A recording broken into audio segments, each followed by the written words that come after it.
Hello guys, आपका स्वागत है हमारे यूट्यूब चैनल स्टॉक एनालिस्ट में। आज हम बात करेंगे एल्केम लैब्स के फंडामेंटल एनालिसिस में। सबसे पहले हम देखेंगे कंपनी और उसकी इंडस्ट्री के बारे में, फिर उसके मैनेजमेंट और उसके बिजनेस मॉडल के बारे में, फिर फंडामेंटल्स के बारे में, फिर ग्रोथ एंड लास्ट में वैल्यूएशन। सबसे पहले बात करते हैं कंपनी की। तो कंपनी 1973 में इस्टेब्लिश हुई थी। कंपनी एक इंडियन मल्टीनेशनल फार्मास्यूटिकल कंपनी है जो मुंबई में स्थित है, और ये फार्मास्यूटिकल जेनरिक्स फॉर्मुलेशंस न्यूट्रास्यूटिकल्स बनाती है, उनको सेल करती है ग्लोबली एंड इंडिया में भी। अब कंपनी के माइलस्टोन की बात करें तो कंपनी का मार्केट कैपिटलाइजेशन $278.1 बिलियन है, 1 बिलियन रुपीज़ है, और ये कब तक का? 31 मार्च 2020 तक। ये फिफ्थ लार्जेस्ट फार्मास्यूटिकल कंपनी है अगर आप मार्केट शेयर में देखें। इनके 6 R&D सेंटर हैं। ये first anti infection company India में 15 सालों से। 800 प्लस ब्रांड हैं इनके। थर्ड रैंक करती हैं गैस्ट्रो इंडस्ट्रियल में। इनके 40 से ज़्यादा कंट्रियों में जो अपना प्रोडक्ट बेचते हैं। इनके पास 89 ANDA approval from US FDI। इनका 300 मिलियन प्लस US रेवेन्यू है, मतलब $डॉलर रेवेन्यू है US से। अब हम कंपनी की और आप ये पूरी पढ़ सकते हैं, मैं नीचे लिंक डिस्क्रिप्शन में दे दूंगा, ये हमारा ही ब्लॉग पेज है, आप इसमें और डिटेल से पढ़ सकते हैं। अब हम बात करेंगे सब्सिडरीज़ की। तो कंपनीज़ के पास ऑलमोस्ट 21 सब्सिडरीज़ हैं। मैं पूरे का नाम तो नहीं ले रहा, मैं आपको मेन बता दे रहा हूँ जिसमें कि 100% होल्डिंग है। वो है एल्केम लैबोरेटरी कॉरपोरेशन, ये फिलीपींस में है। और इनकी S&B होल्डिंग BR, और pharma network spa, ascent laboratory spa, और बहुत सारी कंपनी है जैसे एल्केम लैबोरेटरी कोरिया। आप इनको अच्छे से पढ़ सकते हैं। मैं इस वीडियो में पूरी नहीं दिखाऊंगा, नहीं तो ये वीडियो बड़ी हो जाएगी।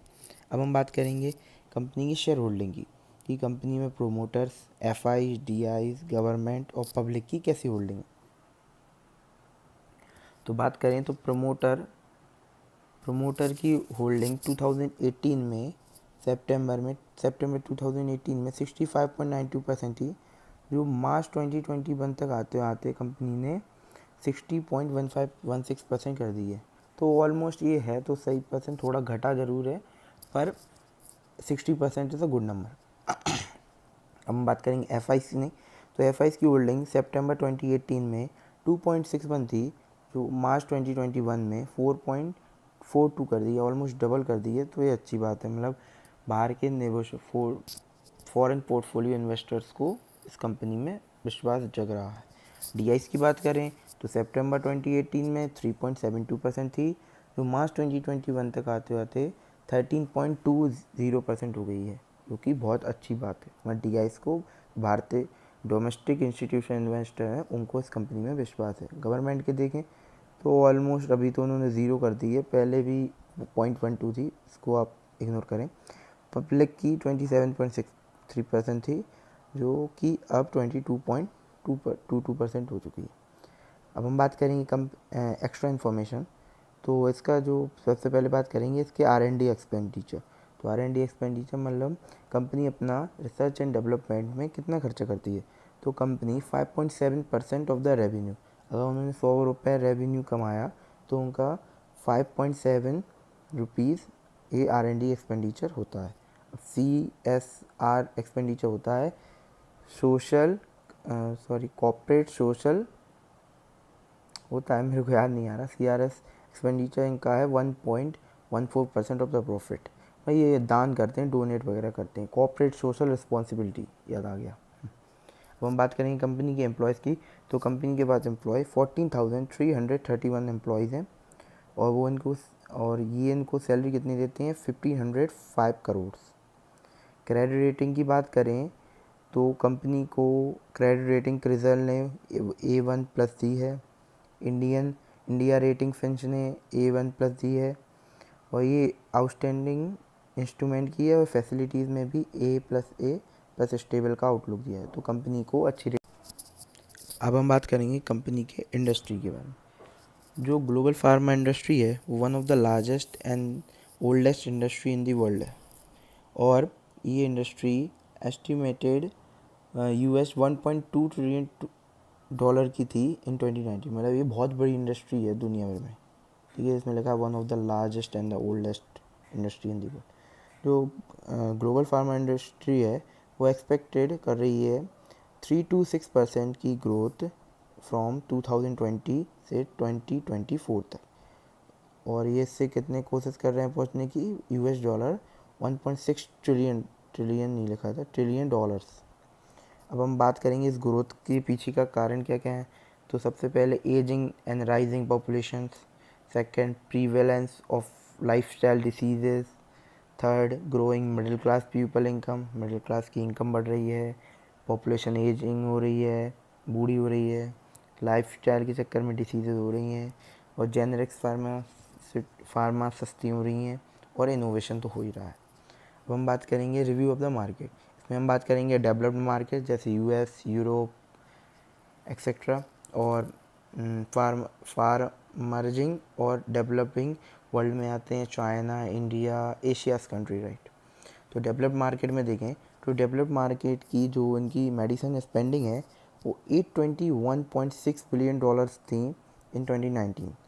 और आने वाले समय में ये 2 से 5% से बढ़कर 2024 के लास्ट तक हो सकती हैं 985 to 115 बिलियन डॉलर्स, जो कि बहुत बड़ा नंबर है।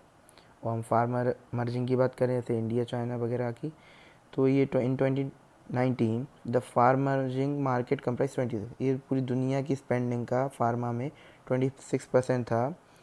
और जो आने वाले समय में ये 5 से 8% बढ़ेगा। ये अराउंड 2 से 5% बढ़ रहा था, पर अपना 5 से 8% बढ़ेगा। तो एक ना एक टाइम अपन इनको भी ओवरटेक कर सकते हैं, बराबर तो आ ही जाएंगे। अब हम बात करेंगे इंडियन फार्मास्यूटिकल इंडस्ट्री। तो पिछले 5 सालों की बात करें तो Indian pharmaceutical market has been fastest growing market in the world. ये दुनिया में सबसे तेज फास्टेस्ट ग्रोइंग मार्केट रहा हमारी फार्मास्यूटिकल इंडस्ट्री। IQVIA के रिपोर्ट के अनुसार जो हमारा इंडियन फार्मास्यूटिकल इंडस्ट्री है वो आने वाले 5 सालों में 8 to 11% बढ़ सकता है और पहुंच सकता है 31 to 35 billion US dollars in 2024। और ये आप देखें तो ग्लोबल से ऑलमोस्ट डबल है हमारी रेट, तो हमारी ग्रोथ भी अच्छी है अभी। और IQVIA की और रिपोर्ट के अनुसार the turnover of Indian pharmaceutical market reaches 22 billion US dollar in 2019 to 2020। और ये पिछले मतलब जो 2019 से 20 में जो ग्रोथ वो 22 बिलियन का टर्नओवर आया है वो पिछले साल से 10.8% ज़्यादा है। और the growth in domestic pharma market is also expected to support by the government focus. Government भी अपने हेल्थ केयर को अच्छा कर रही है, इकोनॉमिक वीकर सेक्शन उन तक हेल्थ केयर पहुँचा रही है। अभी आप जानते हैं जैसे कोरोना क्राइसिस हुआ तो सरकार ने अपना हेल्थ केयर पे एक्सपेंडिचर भी बढ़ाया है। ये देखिए इधर यही लिखा है that to set up 1 lakh crore fund दे रही है कंपनी गवर्नमेंट ये इनके लिए हेल्थ केयर के लिए, तो इसमें फ़ायदा है। और उन आत्मनिर्भर भारत चलाया है, उसके कारण जो जो ड्रग्स थे भारत में, ड्रग्स बनते थे, जेनरिक्स बनती थी, अब वो भारत में ही बनाने की हमारी गवर्नमेंट की प्लानिंग है। नहीं तो हम अपनी जो 17% जो हमको रॉ मटेरियल लगता था API बनाने का वो हम चाइना से एक्सपोर्ट करते थे, तो चाइना के लिए बेकार बात, क्योंकि अब हम अपने यहाँ बनाएंगे तो अपना पैसा भारत में ही रहेगा और चाइना को भी थोड़ा नुकसान। हाँ, तो अब हम बात करेंगे मैनेजमेंट में हम सबसे पहले देखेंगे कंपनी के मैनेजमेंट टॉक्स। तो कंपनी सबसे पहले डोमेस्टिक बिजनेस बताया अपना, तो उन्होंने बताया जो भारत का ये 2015 to 16 में 37,000 मिलियन था जो डोमेस्टिक बिजनेस हमारा फार्मास्यूटिकल्स का इंडिया में, वो अब बढ़कर 56,000 हो गया है। तो उन्होंने बताया कि डोमेस्टिक बिजनेस बढ़ रहा है। और आउटलुक बताया तो as per IQVIA report Indian pharmaceutical market expect to be one of the fastest growing pharmaceutical market in the world. उन्होंने कहा ये भारत दुनिया में सबसे फास्टेस्ट फार्मास्यूटिकल मार्केट होगा आने वाले समय में, और अभी भी है। The government is also increasing its investment towards health care sector like with initiative like Bharat भी जैसे आयुष्मान भारत प्रधानमंत्री योजना के द्वारा गवर्नमेंट भी अपना हेल्थ केयर में स्पेंडिंग बढ़ा रही है। और तीसरी बात उन्होंने कही that there is a good visibility of growth for Indian pharmaceutical industry over medium to long term horizon. अच्छे खासे अमाउंट से ग्रो होगा हमारा डोमेस्टिक फार्मास्यूटिकल बिजनेस।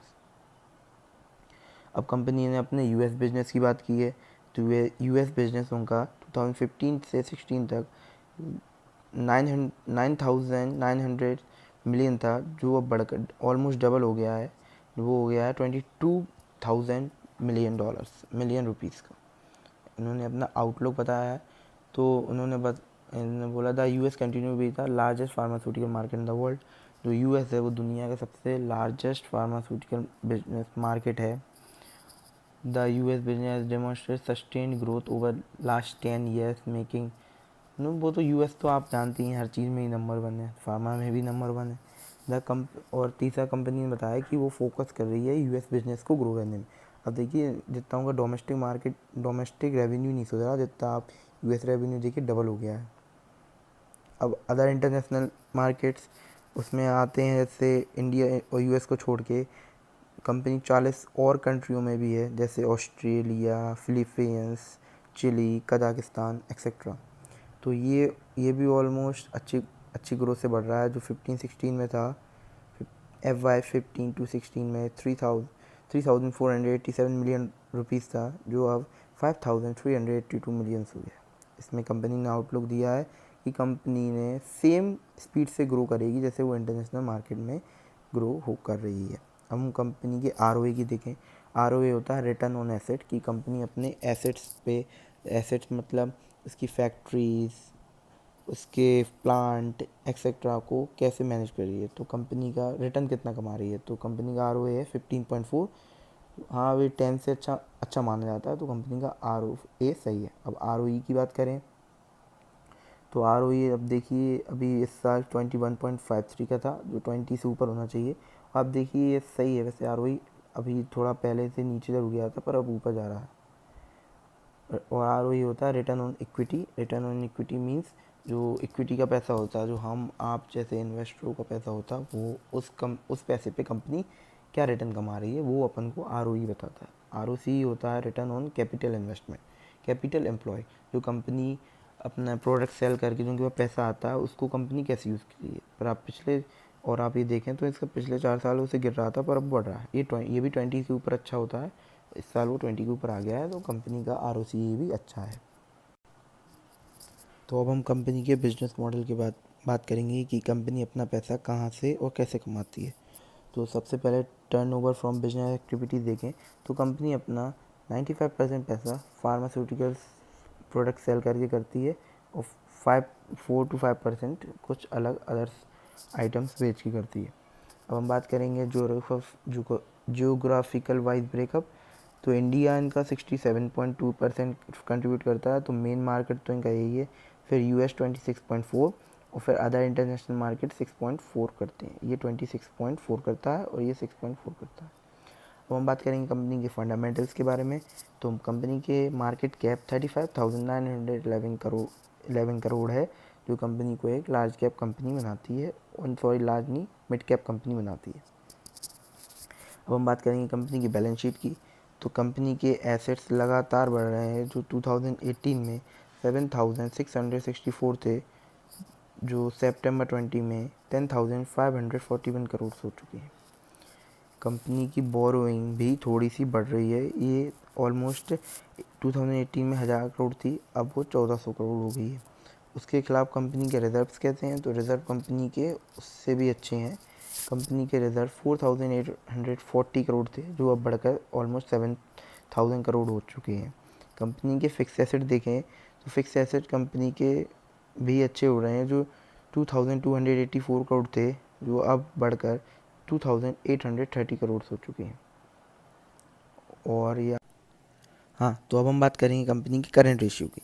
कंपनी का करंट रेशियो 1.63 है टाइम्स है, वो कि जो कि सही है। 1.33 से अच्छा होना चाहिए। करंट रेशियो क्या होता है मैं बताता हूँ आपको। जब आप कंपनी की करंट एसेट को उसकी करंट लायबिलिटीज से डिवाइड कर देते हैं, मतलब आप करंट हाँ, करंट एसेट को करंट लाइबिलिटी से जब डिवाइड करते हैं तो करंट रेशियो मिलता है।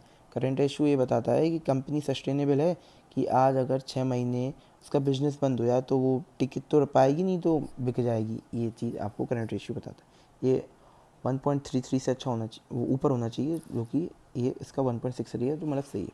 हम कंपनी के डेट टू इक्विटी की बात करें तो कंपनी का डेट टू इक्विटी 0.2 है, जो कि सही है। ये ऑलमोस्ट 1 से नीचे होना चाहिए, उस कंपनी का बहुत सही है। डेट टू इक्विटी होता है कि कंपनी के पास कितना डेट है उसकी इन कंपैरिजन ऑफ उसकी इक्विटी से। तो हम कंपनी के इंटरेस्ट कवरेज रेशियो की बात करें, ये जब देखा जाता है जब कंपनी का डेट ज़्यादा हो। इसमें डेट उतना है नहीं है, फिर भी आप देखें तो इनका इंटरेस्ट कवरेज रेशियो इसलिए इतना अच्छा है 35.57 का। अब हम कंपनी के प्रॉफिट एंड लॉस स्टेटमेंट की बात करेंगे। तो कंपनी की आप सेल्स में देखें तो 2017 में जो 5,688 करोड़ थी, जो अब बढ़कर 8,733 करोड़ हो चुकी है, और कंपनी की सेल्स लगातार बढ़ रही हैं। ऑपरेटिंग प्रॉफिट की बात करें तो वो 1,000 करोड़ था इन 2017, और अब जो 2021 में आके ऑलमोस्ट डबल हो चुका है, अराउंड 2,000 करोड़ की। प्रॉफिट मार्जिन भी आप देखें 18% से 21% हो चुके हैं, कंपनी के बढ़ रहे हैं, अच्छा होता प्रॉफिट मार्जिन, मतलब कंपनी अपने EBITDA को संभाल रही है, अच्छे से यूज़ कर रही है मशीनरीज को। अब नेट प्रॉफिट की बात करें तो नेट प्रॉफिट 892 करोड़ था, जो बढ़कर अब 1,534 करोड़ हो चुका है, मैं कंपनी अपने नेट प्रॉफिट को भी बढ़ा रही है। अब हम बात करेंगे cash flow to profit ratio. Cash flow to profit ratio ये बताता है कि कंपनी के पास कितना कैश आया, अगर हम उसको कंपेयर करें प्रॉफिट के। मतलब अगर कंपनी ने बताया कि उनके पास 1 रुपये का उन्होंने प्रॉफिट किया, पर असली में पैसा कितना आया, कैश कितना आया, उन्होंने जैसे कंपनी ने ख़रीदा, बोल दिया हम देंगे, पर अभी तक दिया नहीं है, तो वो आप प्रॉफिट में तो दिखा सकते हो पर कैश फ्लो स्टेटमेंट में नहीं बता सकते।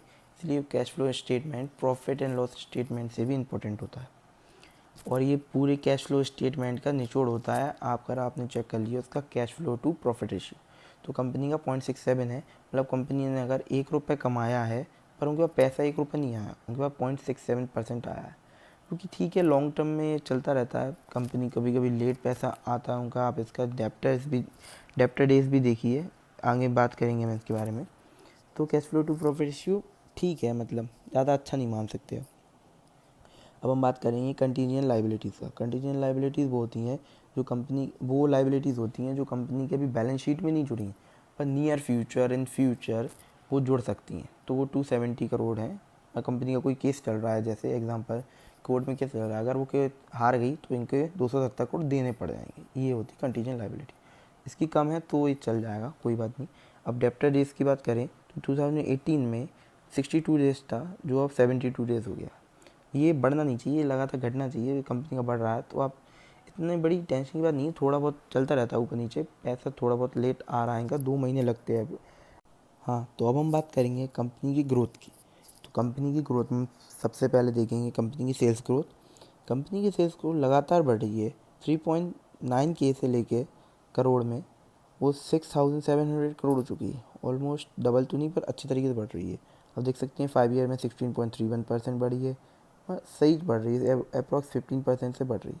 अब प्रॉफिट ग्रोथ की बात करें तो प्रॉफिट ग्रोथ जो 700 करोड़ था ऑलमोस्ट 5 ईयर पहले, अब वो 1,300 करोड़ हो चुका है, ऑलमोस्ट डबल हो चुका है। आप देख सकते हैं 5 ईयर्स में 28.02% से बढ़ रहा था, 3 सालों में गिरा है, 3 ईयर्स के अप्रॉक्स में CAGR में, पर पिछली साल इनका प्रॉफिट बहुत अच्छा बढ़ा। और शेयर प्राइस की ग्रोथ देखें तो शेयर प्राइस ग्रोथ भी अच्छी हो रही है, आप देख सकते हैं। अब हम बात करेंगे वैल्यूएशन की। वैल्यूएशन सबसे इम्पोर्टेंट होता है। कोई भी कंपनी को, अच्छी कंपनी अच्छे भाव पे खरीदोगे तो ही पैसा बनेगा। अच्छी कंपनी बहुत लोग खरीद लेते हैं पर अच्छे दाम पे नहीं खरीद पाते, इसलिए वैल्यूएशन यूज़ होता है।